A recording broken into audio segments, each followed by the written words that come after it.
Hovey's Knives of China, Bock Choy Chopper, William Hovey Smith, 2016.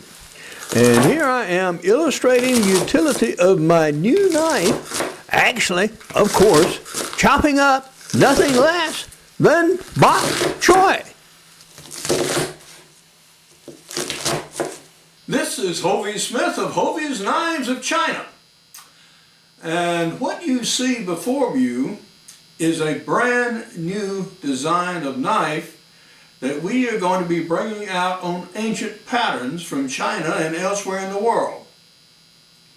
Knives underwent thousands of years of evolution in human history, but in modern times we're only using the more recent versions.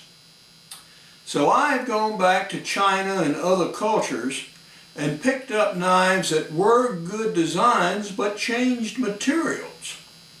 And one of which is this chopper that I have in front of me.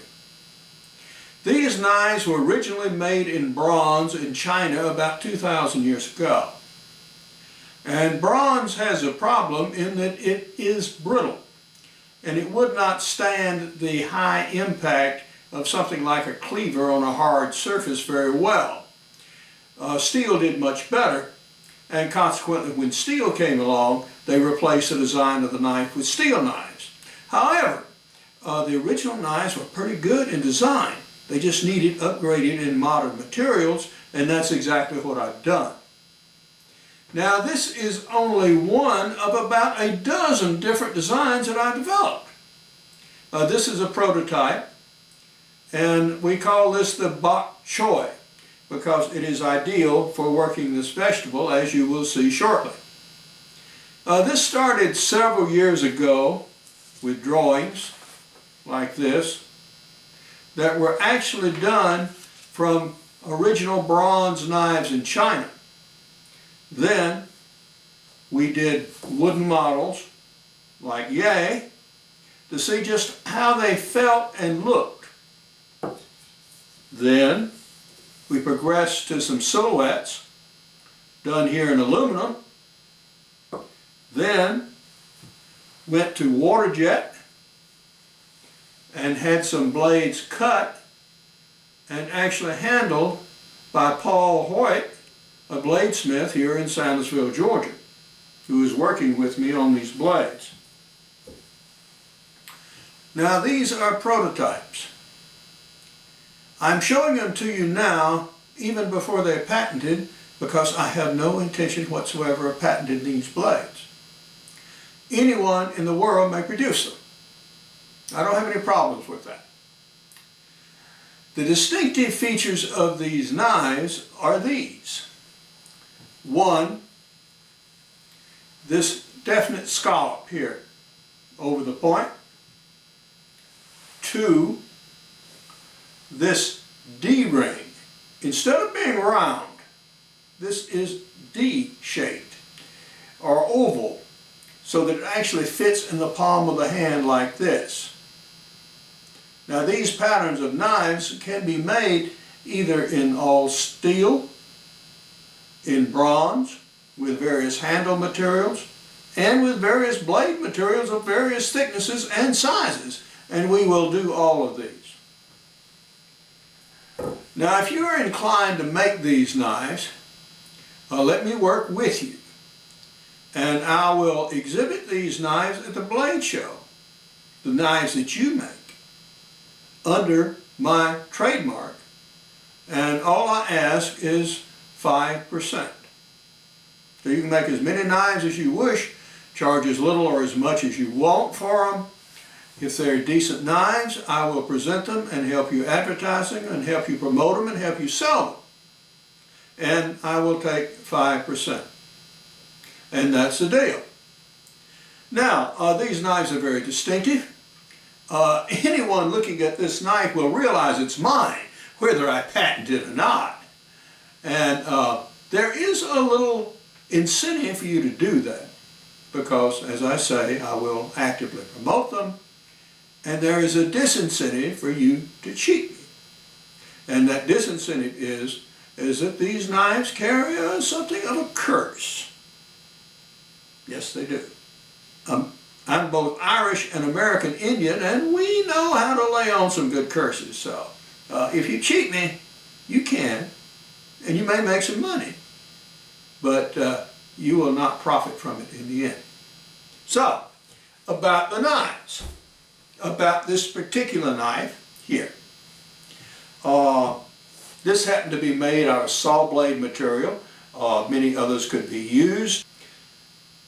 We're going to have stainless steel blanks cut with a water jet cutter, and hopefully we'll have some of these available at the Blade Show this year in Atlanta, where this and other knives will be exhibited.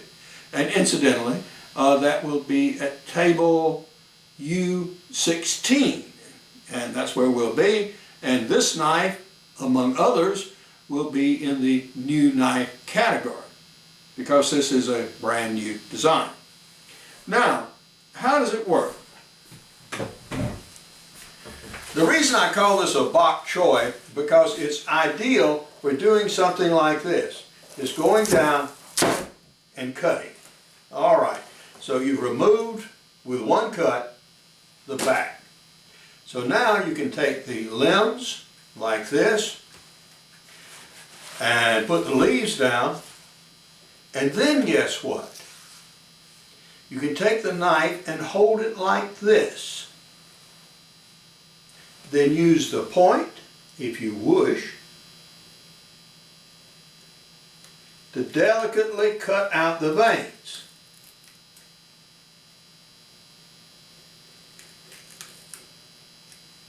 Like yay. So, you can form a very interesting design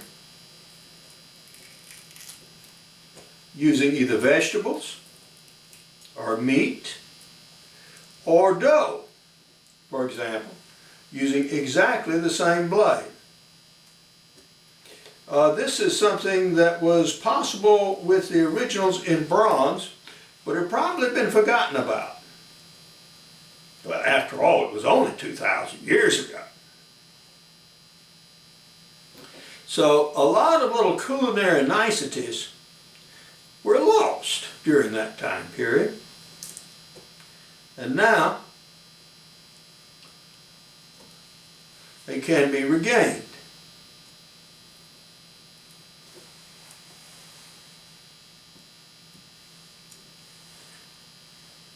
Now we're going to do, in various of these knives, right-handed and left-handed versions. And when we get around to some of the unique ways we're going to grind blades, later you'll see why it is significant that we do so. So those are going to be some of the things that are going to be coming out. And we're also going to make knives that, unlike this one, do not have points. Why would you want a cooking knife without a point? Well, except for what I'm doing right now, why would you want a cooking knife with a point? The fact is that points on cooking knives, like here, are somewhat overrated. If this knife falls from a table, like this, it is guaranteed to go through any boot ever made. Yeah, and you can imagine what the even heavier versions will do, such as the cabbage knife, which is larger than this. So, what you do is you truncate the blade like this. And I do put my distinctive scoop here, so you can even use this right angle corner here to cut just about as well as you can with the point. So you don't really lose very much in the utility of the blade except for the point. Now what's the point good for? The point's good for stabbing. If you want to reach down and get a cabbage, all right, you got it. Boom. And that's about it. What else are you going to do with it?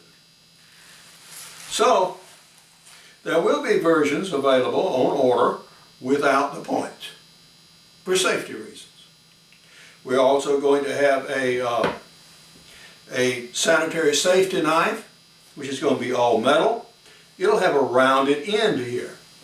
For prison use, if no other purpose. So these are some of the variants that we're going to be coming out with this general shape of knife. We're also going to offer it in 3 different sizes. There'll be a large, one larger than this, as I say, the cabbage knife, one smaller than this, with also a smaller grip. Now, it's generally thought in the knife world that one grip fits everybody, and that is not true. It never was. So, we are going to offer different lengths and sizes of grips with various knives. Now, I have a medium-sized hand. I'm not a big guy, but this knife fits me ideally. A larger sized guy would find it a bit small, and a person with tiny hands would find it a bit large. So we're going to change the size of the grip, so you'll have 3 options of grip: small, medium, and large. Few people do that, by the way. These knives that are made here in Georgia are going to be called signature knives, and they will have my signature and will be the only ones so branded. And these will be custom ordered knives. So you can have your choice of handle materials, you can have the particular choice of blade you want, you'll have some options so far as the individual grind on the blade, what kind of grind you want, and in some cases right-handed or left-handed in various designs. So we're going to offer a lot of different utilities in these different blades, all dozen of them. But now hopefully we'll have some half dozen or so ready to go to the show, and you may even be able to purchase some blanks. We're also going to do a Kickstarter project where you'll be able to purchase knives anytime I make them, anytime I sell them, at a very appreciable discount. These are 3 general patterns of the same style of knife made out of wood, of course. Now, I'm going to have much more to say about different knives from Hovey's Knives of China in future videos. We're going to launch a Kickstarter project in April, and contributors will be able to get certificates for the purchase of these knives at deeply discounted prices. Now, we'll be exhibiting at the Cobb Galleria from June 2 through 6 at table U16. Good hunting and good eating from the outdoors. Goodbye, and God bless.